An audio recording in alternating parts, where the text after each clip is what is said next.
നമസ്കാരം, എല്ലാവരും ഉഷാറല്ലേ? നമ്മളിന്നൊന്ന് പുറത്തിറങ്ങുക കേട്ടോ. ഒന്ന് രണ്ട് ചെറിയ അല്ലറ ചില്ലറ പരിപാടികളുണ്ട്. അതില് മെയിനായിട്ട് വിഷു ഒക്കെ അല്ലേ വരുന്നത്.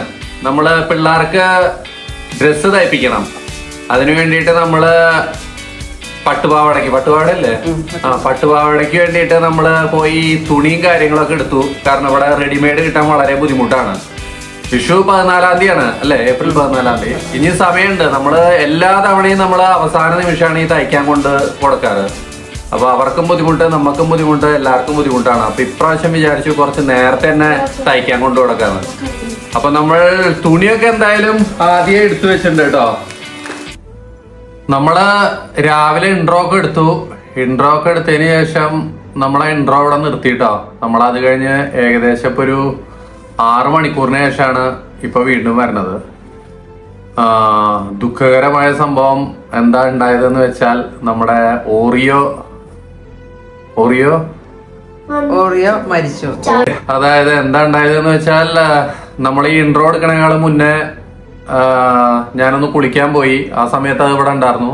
അത് കഴിഞ്ഞ് വന്നു, നമ്മൾ ഇൻട്രോ എടുത്തോണ്ടിരിക്കുമ്പോൾ ഓറിയോനെ ഒന്ന് അന്വേഷിച്ചു എവിടെയാണ്. അപ്പൊ ഈ ഭാഗത്തൊന്നും കണ്ടില്ല. അങ്ങനെ നമ്മള് ബാൽക്കണിയിൽ പോയി നോക്കി. ബാൽക്കണിയിൽ നോക്കിയപ്പോഴും കണ്ടില്ല. അത് കഴിഞ്ഞ് ഞാൻ ബാൽക്കണിയുടെ മുകളിൽ നിന്ന് താഴത്തേക്ക് നോക്കിയപ്പോൾ പൂച്ച മുകളിൽ നിന്ന് താഴത്ത് ചാടിയുണ്ട്. വീണ് കിടക്കുന്നത് കണ്ടു. അതെ, വീണ് കിടക്കുന്നത് കണ്ടു. അപ്പോൾ അത് എനിക്ക് തോന്നുന്നു എന്തെങ്കിലും കണ്ട് അതിനെ പിടിക്കാൻ ചാടിയപ്പോഴേറ്റ് വീണതാവാന്ന് വിചാരിക്കണു. കാരണം ഇപ്പൊ നമ്മുടെ കൂടെയായിട്ട് 1-1.5 മാസമായി. ഇതുവരെ ഒരു പ്രശ്നങ്ങളും ഉണ്ടായിട്ടില്ല. അത് സുഖമായിട്ട് ബാൽക്കണിയിൽ കൂടെയും ആ തൂണിൽ കൂടെ എല്ലാം നടക്കണ്ടായിരുന്നാണ്. എന്താണെങ്കിലും ഇന്നത് സംഭവിച്ചു. നമ്മളിത് കണ്ട വഴിക്ക് അപ്പൊ തന്നെ താഴത്തേക്ക് പോയി നമ്മള് തൊട്ടു നോക്കിയപ്പോഴൊക്കെ ജീവൻ ഉണ്ടായിരുന്നു കേട്ടോ. ചെറുതായി അനങ്ങണമൊക്കെ ഉണ്ടായിരുന്നു. അപ്പൊ തന്നെ നമ്മള് വണ്ടിയിൽ കയറ്റിയിട്ട് നമ്മുടെ ക്ലിനിക്കിലെത്തിച്ചു. ക്ലിനിക്കിന്റെ ഗേറ്റ് എത്തണ വരെയും അതിന് ജീവൻ ഉണ്ടായിരുന്നു. അത് കഴിഞ്ഞ് നമ്മള് അവിടെ എത്തി ഡോക്ടറുടെ അടുത്ത് ഇതിനെ ഏൽപ്പിച്ചു. ഡോക്ടർ കിടത്തി നോക്കിയപ്പോഴേക്കും ഡോക്ടർ പറഞ്ഞു മരിച്ചു എന്ന്. പിന്നെ അതിനൊന്നും ചെയ്യാലല്ലോ. പിന്നെ അവരോട് തന്നെ പറഞ്ഞു അതിനെ കുഴിച്ചിടാൻ. അതെല്ലാം കഴിഞ്ഞ് നമ്മള് തിരിച്ച് വീട്ടിലെത്തി. നമ്മള് CCTV നോക്കിയപ്പോഴാണ് മനസ്സിലായത് ഇത് നമ്മൾ കാണുന്നേക്കാളും ഒരു 30-35 മിനിറ്റ് മുന്നേ നിലത്ത് വീണതാണ്. നമ്മള് CCTV ഫൂട്ടേജിൽ നോക്കിയപ്പോഴാണ് അത് മനസ്സിലായത്. അതിന്റെ ചെറിയൊരു ക്ലിപ്പ് പറ്റുകയാണെങ്കിൽ ഞാൻ ഇതിന്റെ കൂടെ കൊടുക്കാം. അതിലിത് ചെന്ന് വീഴണതും കാര്യങ്ങളൊക്കെ ഉണ്ട്. എന്താണെങ്കിലും എല്ലാവരുമായിട്ട് ഒരുപാട് അറ്റാച്ചായി വന്നായിരുന്നു പൂച്ച, പ്രത്യേകിച്ച് പിള്ളേരെയായിട്ടും. അപ്പോൾ എല്ലാവരും അതിന്റെ ഒരു നിരാശയിലാണ്. ഞാൻ നിലത്ത് വന്ന് വീഴണ ഭാഗം കാണിക്കണില്ല. കാരണം അത് കാണുമ്പോൾ പിന്നെയും നമുക്കത് വിഷമാവും. അപ്പോൾ പിന്നെ അത് ഈ വീഡിയോയിൽ ഇടേണ്ട ആവശ്യമില്ലല്ലോ. അത് കഴിഞ്ഞിട്ടുള്ളൊരു സീനാണ്. നമ്മൾ മുകളിൽ നിന്ന് നോക്കിക്കഴിഞ്ഞിട്ട് ഇതാ പിള്ളേരൊക്കെ വന്ന് ഇവിടെ നോക്കുകയാണ്. ഒരു പൂച്ചേനെ തട്ടി വിളിക്കുന്നുണ്ട്. ആ സമയത്താണ് അത് ഉണരണത്. അപ്പം തന്നെ നമ്മൾ വീട്ടിൽ പോയി പൂച്ചയുടെ കൂട് എടുത്തു തുടർന്നു. അതിനെ പെട്ടെന്ന് തന്നെ കൂടിൽ കയറ്റി കിടത്തി. നമ്മൾ അപ്പം തന്നെ ക്ലിനിക്കിലേക്ക് പോയിട്ടോ. ഞാനീ പറഞ്ഞ പോലെ ഈ സമയമൊക്കെ പൂച്ചയ്ക്ക് ജീവൻ ഉണ്ടായിരുന്നു. അത് അനങ്ങണവും ഒരു തരം ശബ്ദം ഉണ്ടാക്കുകയൊക്കെ ചെയ്യണ്ടായിരുന്നു. പക്ഷേ അവിടെ എത്തിയോട് കൂടിയിട്ടാണ് ഇത് മരിച്ചത്. അപ്പൊ പിന്നെ നമ്മളിന്ന് രാവിലെ പറഞ്ഞിറങ്ങിയ കാര്യങ്ങളൊന്നും നടന്നില്ല. നമുക്ക് തുണി തയ്ക്കാൻ കൊടുക്കാൻ പോകാൻ പറ്റിയില്ല. പിന്നെ നമ്മൾ ഒന്ന് പുറത്ത് പോകേണ്ട ആവശ്യം ഉണ്ടായിരുന്നു, കുറച്ച് സാധനങ്ങളൊക്കെ വാങ്ങാൻ. അതും നടന്നില്ല. ഇപ്പൊ എന്താണെങ്കിലും സമയം വൈകുന്നേരമായി, സമയം 6 മണിയായി. ഇപ്പൊ നമുക്കൊരു ഇഫ്താർ ഉണ്ട്. അപ്പോൾ അതിന് പോവാതിരിക്കാൻ പറ്റില്ല, അതിന് പോകണം. അത് കഴിഞ്ഞ് നമുക്ക് ഇവരുടെ ഡ്രസ്സും കൂടിയും തയ്ക്കാൻ കൊടുത്തിട്ട് തിരിച്ചു വരാം. ആ ഡ്രസ്സ് എടുത്ത് ജസ്റ്റ് ഒന്ന് കാണിച്ചേ. ഇത് എസ്സിയുടെ സ്കേർട്ടും ബ്ലൗസും. ഓക്കെ.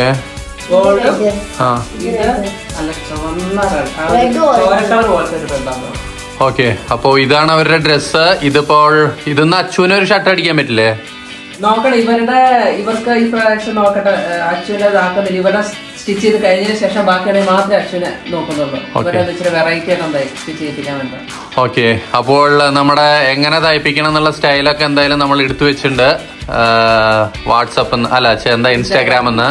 അപ്പോൾ അതനുസരിച്ച് ഒരു തയ്യൽ പരീക്ഷണത്തിന് പോവാണ് നമ്മൾ. അച്ചുവൊക്കെ ഇത് അവിടെ റെഡി ആയിരിക്കണ്ട്. ഓ, അച്ചു പിരിയിലാട്ടോ, അതാണ് ക്യാമറയിലേക്ക് വരാത്തത്. എന്താണെങ്കിലും നമുക്ക് ഇവിടെ നിന്ന് ഇറങ്ങാം. അപ്പം ഫുഡിന്റെ മണം വീട് വരെ കിട്ടിയെന്ന് തോന്നണോ? കൊറേ കാലമല്ലേ നിങ്ങളെ വീഡിയോയിലൊക്കെ കണ്ടിട്ട്? എപ്പം? 1 മണിക്കൂർ മുന്നേ വിളിച്ചപ്പോഴല്ലേ നിങ്ങൾ കഴിച്ചോണ്ടിരിക്കാന്ന് പറഞ്ഞേ? അല്ലേ, എന്താ പറയണ ഉഷാറല്ലേ? നമ്മള് ദുഃഖത്തിലാണ് കേട്ടോ. അറിഞ്ഞു, അതിന്റെ ദുഃഖാചരണത്തിൽ നമ്മളും പങ്കുകൊള്ളണം. നമ്മുടെ ഇന്ത്യൻ സോഷ്യൽ ക്ലബ്ബ് മലയാളം വിഭാഗത്തിന്റെ നോമ്പ് കുറേ നേട്ടന്ന്. അപ്പോൾ അതിനുവേണ്ടി വന്നാണ് നമ്മള്. അത്യാവശ്യം നല്ല രീതിയിൽ തന്നെ ആളുകളെ നിങ്ങൾക്കിവിടെ കാണാം. ഹോള് ഫുള്ളാണ്. നമ്മളിത് എന്തായാലും കറക്റ്റ് സമയത്ത് തന്നെ വന്നിട്ടുണ്ട്. ഇപ്പം നോമ്പ് തുറക്കാനുള്ള ടൈമുമായി. സർക്കാസ് അടുക്കളയാണ് സ്പോൺസർ ചെയ്തിരിക്കുന്നത്. അല്ല, സ്പോൺസർ ആവില്ല, അവിടെ നിന്നാവും ഫുഡ്. അതെ, കഴിക്കാൻ എളുപ്പമുണ്ട്, ബുദ്ധിമുട്ടൊന്നുമില്ല. എന്താ പറഞ്ഞേ? അതെ, പാക്ക് ചെയ്ത് വീട്ടിൽ കൊണ്ടുപോകും ചെയ്യാം ആവശ്യമുള്ളവർക്ക്.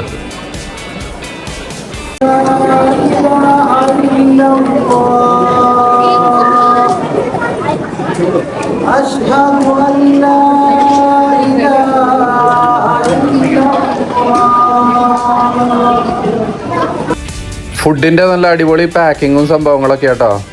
നമുക്കിവിടെ സ്നാക്സ് ഉണ്ട്, സമൂസ, മുട്ട ബജ്ജി, പിന്നെ പക്കോട, പിന്നെ കട്ട് ഫ്രൂട്ട്സ് ഉണ്ട്, തണ്ണിമത്തൻ, ഓറഞ്ച്, ഗ്രേപ്സ്, പിന്നെ വെള്ളം, ജ്യൂസ്, പിന്നെ ഒരു ബോട്ടില് മോര്. അത് കഴിഞ്ഞിട്ട് ഇതാ അവിടെ നല്ല ഉഗ്രൻ ഒരു പാക്കറ്റ് ചിക്കൻ ബിരിയാണി ഉണ്ട്. നോമ്പ് തുറയൊക്കെ കഴിഞ്ഞു. നമ്മൾ നേരെ അവിടെ നിന്ന് നമ്മുടെ പിള്ളേരുടെ പട്ടുപാവാട തയ്പ്പിക്കാൻ വേണ്ടിയിട്ട് റുവിയിലെത്തി. എല്ലാ പ്രാവശ്യവും നേരം വൈകിട്ടല്ലേ കൊണ്ടുവരാറ്. ഇപ്രാവശ്യം നേരത്തെ ആക്കാന്ന് വിചാരിച്ചു.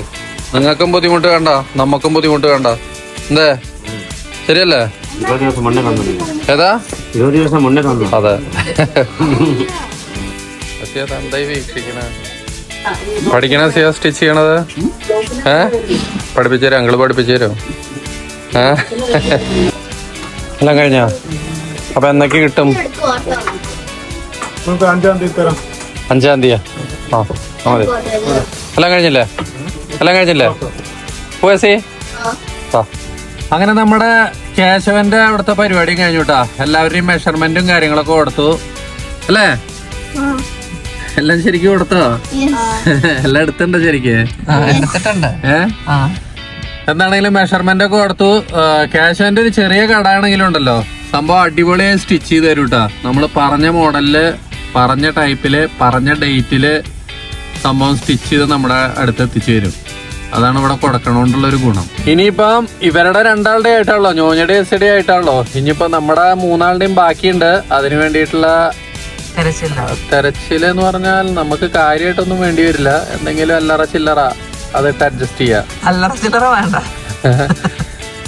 എന്താണെങ്കിലും അതൊക്കെയാണ് വിശേഷങ്ങള്. ഇനിയിപ്പോ നമ്മളുടെ അടുത്ത പരിപാടി എന്താ? ഇനി പ്രോഗ്രാം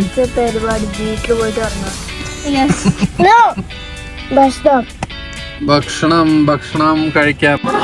നമ്മളിതാ വെജ് റൂട്ട്സ് കയറിയിട്ട് ഒരു തന്തൂരി സോയാ ചാപ്പ് പറഞ്ഞിട്ടുണ്ട് കേട്ടോ. നല്ല വെജിറ്റേറിയൻ ഭക്ഷണം കഴിക്കണമെങ്കിൽ ഉണ്ടല്ലോ, ആദ്യത്തെ ഓപ്ഷൻ നമ്മുടെ വെജ് റൂട്ട്സ് തന്നെയാണ്. പിന്നെ പിള്ളേരൊക്കെ ഇവിടെ ഇതേതാ ദോശ? മൈസൂർ സാധ അല്ലേ? മൈസൂർ സാധാ ദോശ പറഞ്ഞിട്ടുണ്ട്, മസാല ഇല്ലാത്തത്. 3 ആള് തന്നെയാട്ടോ പറഞ്ഞിരിക്കണം. 3 ആള് തന്നെ വീശിക്കൊണ്ടിരിക്കുകയാണ്. എങ്ങനെ? അതെ, അച്ഛനും മാത്രമല്ല 3 ആൾക്കും ഭയങ്കര ഇഷ്ടമുള്ള ഒരു സംഭവമാണത്. House it good? ഇന്റെ ഒരു 2 ചപ്പാത്തി പറഞ്ഞിട്ടുണ്ട്, അതും കൂടി വരാണ്ട് കേട്ടോ. എസിക്ക് ഭയങ്കര വിശപ്പാട്ടാ. എസി ഒരു മൈസൂർ ദോശ അവസാനിപ്പിച്ചു, 2ാമത്തേലേക്ക് പിടുത്തിട്ടിരിക്കുക. എന്താടോ, വല്ല വയറ്റിലല്ല കൊക്കപ്പുഴും ഉണ്ടോ? എന്ത് തീരെ വിശപ്പില്ലാന്ന് തോന്നണോ? വിശപ്പില്ലല്ല മൈസൂർ പൊടി ഒന്ന് കഴിച്ചോ ഓക്കെയാണ്, പക്ഷെ രണ്ടാമതൊന്നുകൂടെ കഴിഞ്ഞ ചെറിയ ദോശ ഇത് ചെറിയൊരു ദോശയല്ലേ സിയ? ഇനി തന്റെ കോഫി വരുന്നുണ്ട്. തന് ആവശ്യമില്ലെങ്കിൽ മുഴുവൻ കഴിക്കണ്ട, ബാക്കി ഞാൻ കഴിച്ചോണ്ട്. ഓ എല്ലാവരും അതും നോക്കിയിരിക്കുക. ഓ ആയിക്കോട്ടെ. ഓ തനിക്കും തരുന്നില്ല. പിന്നെ ഇവരുടെ ഇവിടുത്തെ സ്പെഷ്യൽ ഐറ്റാട്ടോ നമ്മുടെ ഈ ഫിൽട്ടർ കോഫി. നല്ല സ്റ്റീൽ ഗ്ലാസ്സിലൊക്കെ ഒഴിച്ച് നല്ല അടിപൊളി ഫിൽട്ടർ കോഫി കിട്ടും ഇവിടെ. നാട്ടിലെ ഫിൽട്ടർ കോഫി, നല്ല സ്റ്റീൽ ഗ്ലാസ്, സ്റ്റീൽ പാത്രം, ഇങ്ങനെ അടിച്ചങ്ങോട്ട് തകർത്ത് കുടിക്കുക. അടിപൊളി ടേസ്റ്റ് ആട്ടോ അതിന്. അങ്ങനെ നമ്മള് ഇന്നത്തെ പരിപാടികളൊക്കെ കഴിഞ്ഞ് തിരിച്ചെത്തിയിട്ടാ.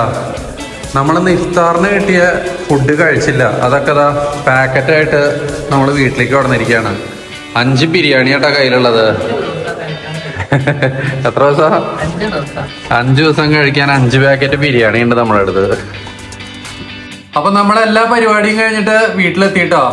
നമ്മളെ സംബന്ധിച്ചിടത്തോളം എന്തായാലും ഇന്ന് നിരാശാജനകമായ ഒരു ദിവസമായിരുന്നു. എന്താണെങ്കിലും ഇനി ഓറിയോ നമ്മുടെ കൂടെ ഇല്ല. അങ്ങനെ അപ്പൊ എന്തായാലും അതൊക്കെയായിരുന്നു നമ്മുടെ ഇന്നത്തെ വിശേഷങ്ങൾ. വീണ്ടും പുതിയൊരു വ്ളോഗായിട്ട് നമുക്ക് പെട്ടെന്ന് തന്നെ കാണാം. അതുവരെ എല്ലാവർക്കും ബൈ.